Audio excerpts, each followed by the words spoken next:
총선을 42일 앞두고 수감 중인 박근혜 전 대통령의 정치적 메시지가 갑자기 나왔습니다.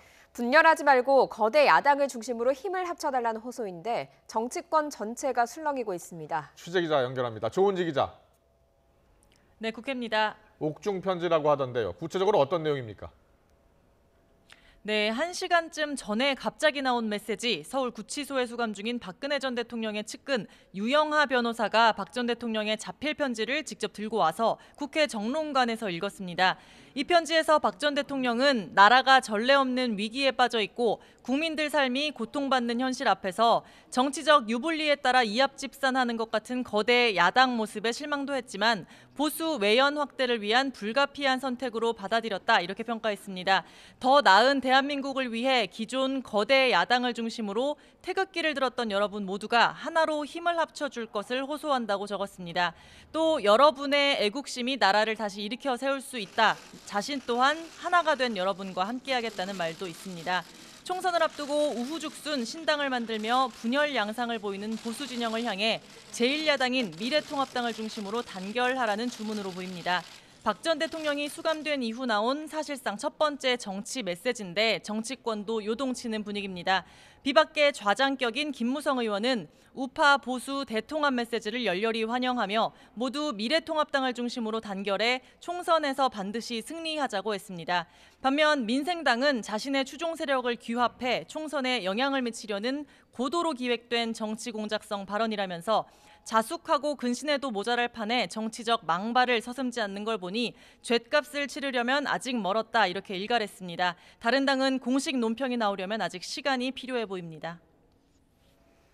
오세훈 전 서울시장은 선거법 위반 혐의로 고발됐다고요. 네, 선거구민에게 금품을 제공했다는 혐의입니다. 광진구 선거관리위원회는 오 전 시장이 선거구민 등에게 명절 때 금품을 제공했다며 지난 2일 서울 동부지검에 고발했다고 밝혔습니다. 지난해부터 올해까지 설과 추석 때 본인이 사는 아파트 경비원과 청소부 등 5명에게 많게는 10만 원씩 총 120만 원을 줬다는 건데요.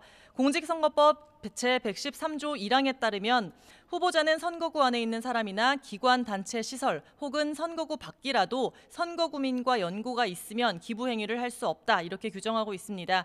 이를 어기면 5년 이하 징역 또는 1,000만 원 이하 벌금입니다. 오세훈 전 시장은 아무리 선거법이 엄하다고 하나 우리나라에서 이런 일이 처벌받을 일인지 의문이라고 즉각 반발했습니다. 지난해에는 치매기가 있는 어머님이 매일 요양시설 차량으로 귀가할 때 경비원들이 집까지 동행해 늘 고마운 마음이었다고 설명했습니다. 또 선관위에 자진 출석해 해명했고 늘 해오던 일이라는 설명을 위해 지난해 드린 것까지 말했는데 그것까지 합산해 고발했다니 망연자실하다며 경솔한 처신을 크게 반성하겠다고 했습니다. 민주당이 뜸들이던 서울 동작을 공천을 확정했죠. 이수진 전 판사가 됐다고요? 네, 하마평만 무성했는데 이수진 전 판사의 전략공천이 확정됐습니다. 지역구 현직 나경원 미래통합당 의원과 여성 판사 출신 맞대결이 성사된 겁니다. 나경원 의원이 사시 34회, 이 전 판사가 40회로 선후배 사이입니다.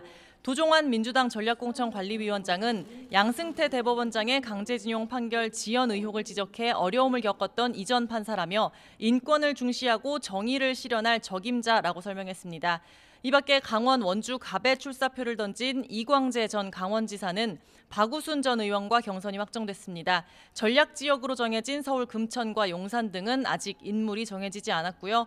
금태섭 의원의 도전장을 던졌던 조국 백서 필자 김남국 변호사의 공천 지역도 아직 고심 중입니다. 지금까지 국회에서 YTN 조은지입니다.